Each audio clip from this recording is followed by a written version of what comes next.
And God said, Behold, I have given you every herb-bearing seed. To you it shall be for food.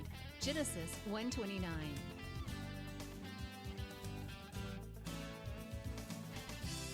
Man did eat angels' food. He sent them meat to the full. Psalm 78:25. Everyday Manna with Lisa.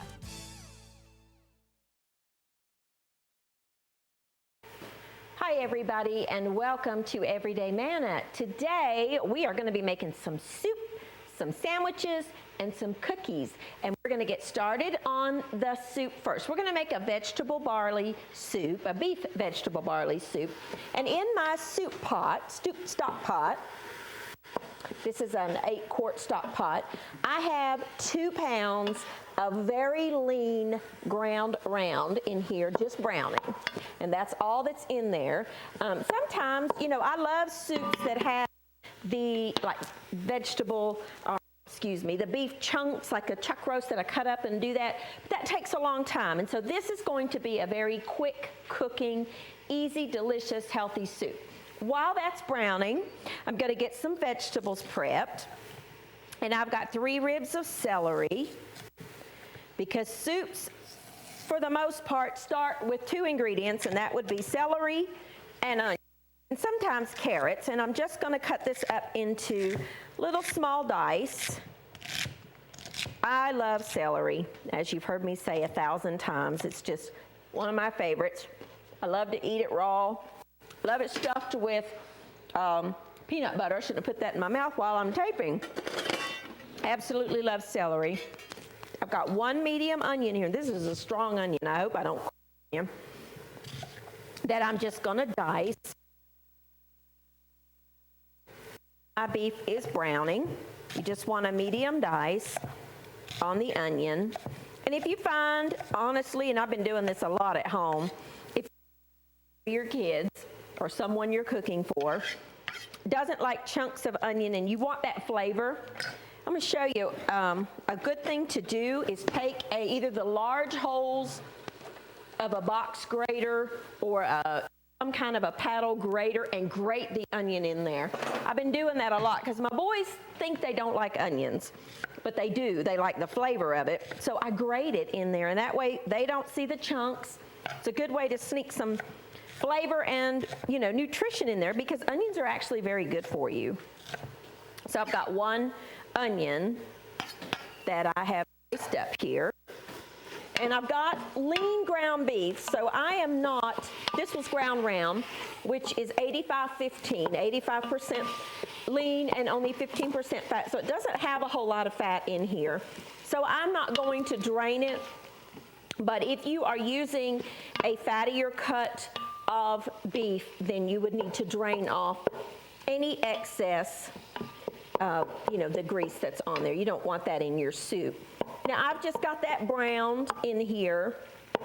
I know you can't see in that deep pot, but trust me, it's all browned and kind of broken up into chunks. What I like to do is use a flat paddle wooden spoon like this, and that way you can get down in there and you can break up the chunks of beef into little small, you see how they're just really small.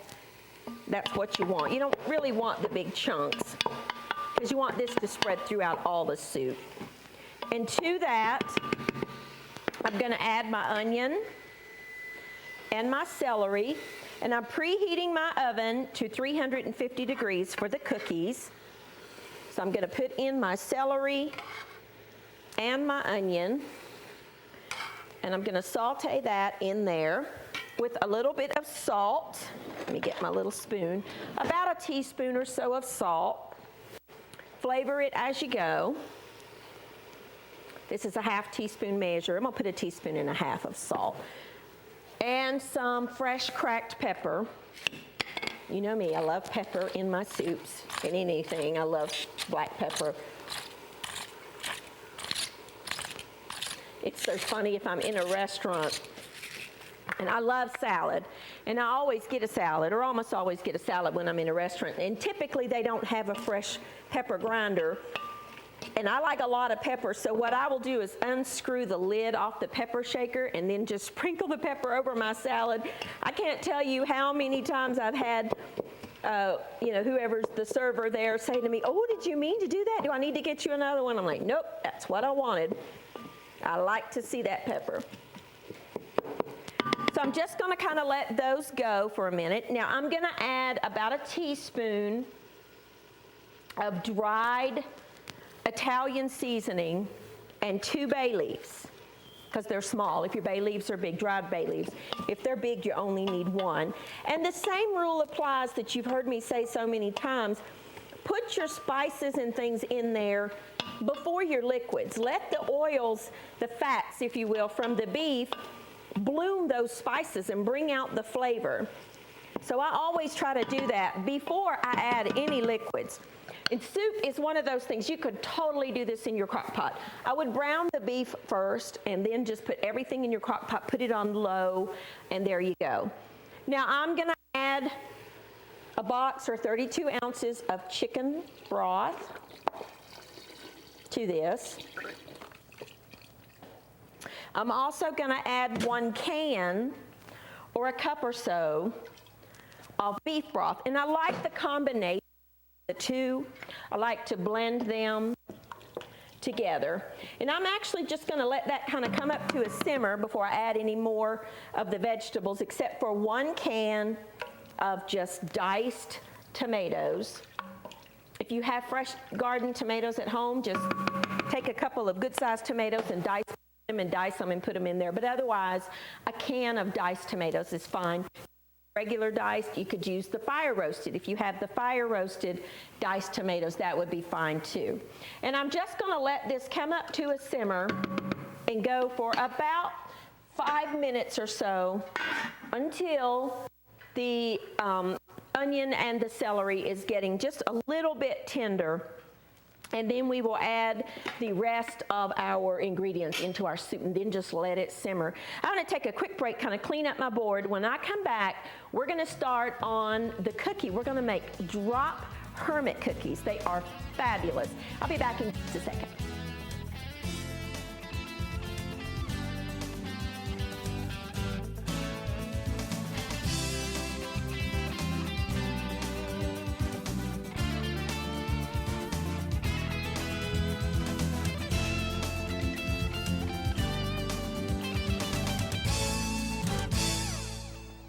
All right, now our soup is just coming up to a simmer. Let me make sure, yeah. And now we're going to get started on our cookies. Now my oven is preheated to 350 degrees. This is called Drop Hermits, and it's absolutely delicious. And I've got some brown sugar, about 1.5 cups of packed brown sugar. You could use light brown or dark brown sugar, whichever one that you would like to use is fine. Then I've got about 3/4 cup of just shortening. Now this is, like the baking aisle, the shortening, the solid shortening. That's for structure in the cookie. We're going to cream these together using a mixer, a hand mixer. If you have a stand mixer, you can use that too. Go on low first, get all of that just creamed together. And what I mean by creamed together is just get them totally incorporated into each other and kind of into a consistency of wet sand. Think about wet sand, and that's what you want.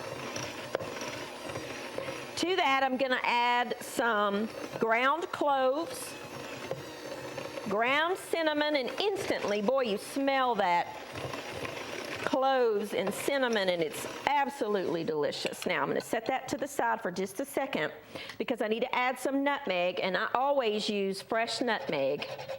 I want about 1/2 teaspoon or so. I have a lot of people ask me, where do you get fresh nutmegs? They're right in the spice aisle. Wherever you get your cinnamon and your cloves, probably right beside the ground nutmeg. I like using the fresh as opposed to the pre-ground because I think with nutmeg especially, it loses its potency quick if it's pre-ground. and just use a little flat microplane grater and a whole little nutmeg, and these keep forever. And there you go, there's our fresh nutmeg. And while that's off, I'm gonna go ahead and put a couple of eggs in here, 2 eggs.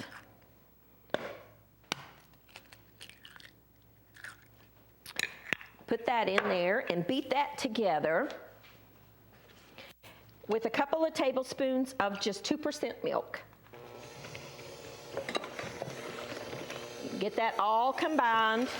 Get the eggs completely incorporated into the mixture, and it will become a looser mixture now, which is what you want. You want to beat it till it's perfectly smooth. Takes a couple of minutes with a beater, or if you want to do this by hand, you could use a mixer, or a whisk rather. Get it completely incorporated. Actually, I think that looks pretty good. Now, I have a cup and a half of all-purpose flour. I'm going to add some baking soda and some salt, and I'm going to whisk those together. Let me get a balloon whisk here. Just whisk that first. And then I'm going to fold in my dry, the wet and the dry together. So I like to use just some kind of a, spatula type thing, a rubber spatula, so you can get everything out. And then gently, don't overwork this. To fold something, you take your utensil, put it in the middle of whatever it is, cut through it, and fold it over itself. That's how you fold ingredients. You can be gentle with it and just do it like this too. You want to get all of that flour incorporated into the wet mixture. The thing you don't want to do is go around and around. You don't want to beat it to death. You want to gently incorporate it. I would not use my mixer at this point. This is best done by hand. Great job to let your kids do. And just kind of work that flour in until it gets absorbed by the wet mixture. And if you need to add a little more milk, you can. If you think you need a little more moisture, which I think I'm going to be okay. It does kind of wear your arm out. It's okay. Just keep going. Build up those muscles in the arm. You see how it's starting to already change colors and become almost a doughy-like consistency? That's what you want. You don't want your cookie batters to be really, really, really heavy. Now, when you get about to, loose and wet, when you get about to that point, add in about half a cup of raisins and half a cup of nuts, and I've got pecans here, but these are pecan halves, and I don't want them whole, so put them in a baggie, take a rolling pin or something like that, turn my soup down just a little, and just beat them until they're chunks. Whoop, hear my soup simmering there. And that's all you need to do. Very easy. And then incorporate some nuts and raisin. You could use any kind of nut you like. You could use walnuts, almonds. You could use cranberries instead of raisin, the dried craisins if you wanted to. You could use, let's see, what am I trying to think of? The little currants, little dried currants, which are little tiny little raisiny looking things, and oh, they are so good. You just want to incorporate the nuts and the raisins into your mixture. Now, you will need a baking sheet that is lined with parchment paper. If you don't mind scrubbing pots, then you don't have to. Take 2 spoons, and you want to drop the mixture onto your baking sheet. You could use your fingers if you wanted, and just sort of flatten that out. You want to do this about 2 inches or so apart. It is okay if you see little tiny specks of the flour in your mixture, and I'm actually just going to use my hands. My hands are clean. It's just a lot easier. A cook's best tools are the hands. You want to spread them about 2 inches apart. Make them, about like that, about the size of, say, half a dollar. And then you want to bake them for about 12 minutes or so until they are cooked through. Now, I'm just going to let these bake. I'm going to take a quick break, stir the soup, get these in the oven. And when I come back, we're going to finish up the soup and we're going to make some delicious grilled cheese sandwiches. I'll be back in just a minute.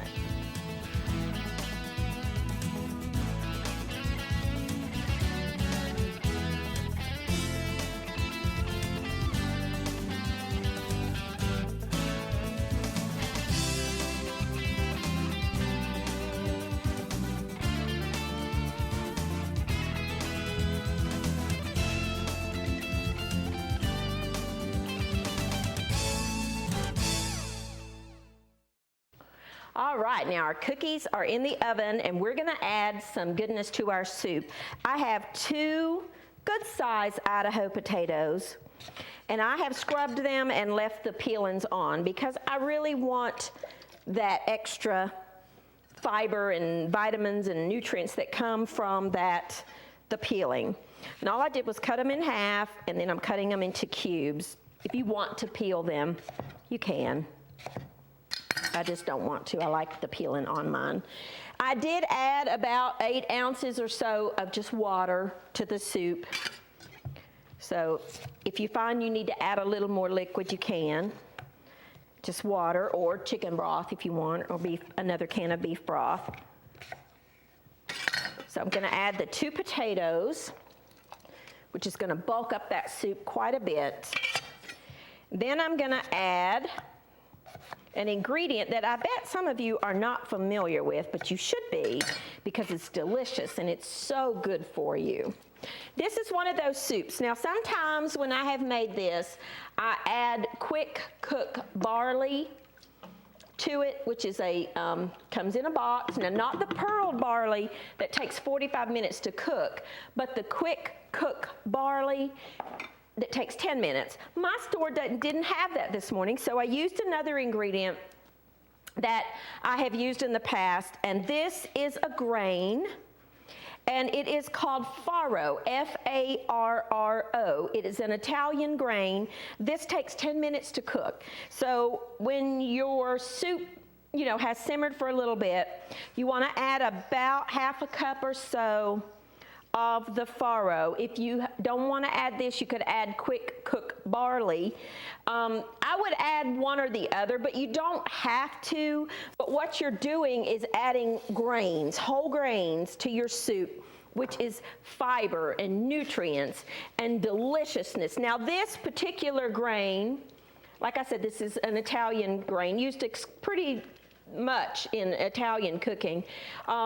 It cooks up and it's almost got for lack of a better term, a toothsome feel to it. Stays just a little bit more firm than the barley, but it's absolutely delicious. So I'm gonna I'm gonna go ahead and add, I've got 1 bag of frozen vegetables. Just, any blend you like. This particular one has peas and corn, green beans, and carrot. And that's why I didn't add any carrots in the beginning.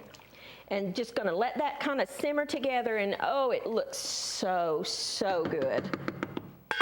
And soups are one of those things great for a buffet type thing because the longer it simmers, the better it is. Now, to go alongside our soup, we are gonna make some delicious grilled cheese sandwich. Now, you can use any kind of bread you like. I'm gonna use just potato bread today, which is great. If you've never had potato bread, let me tell you, potato buns for burgers are the best ever. They are so, so good. And I'm just gonna use some sliced cheddar cheese. You could use just sliced American cheese if you want. You could use any kind of cheese you like, whatever you like. And some butter. Now I've got a non-stick skillet here. If you have a panini maker, you could most certainly use your panini maker. But I like to just do it in the traditional, in the skillet kind of thing. And I'm gonna add a little bit of butter. This is not quite room temperature, so it's gonna be a little harder than I would like, but that's okay. And I butter one side of the bread and put that buttered side down.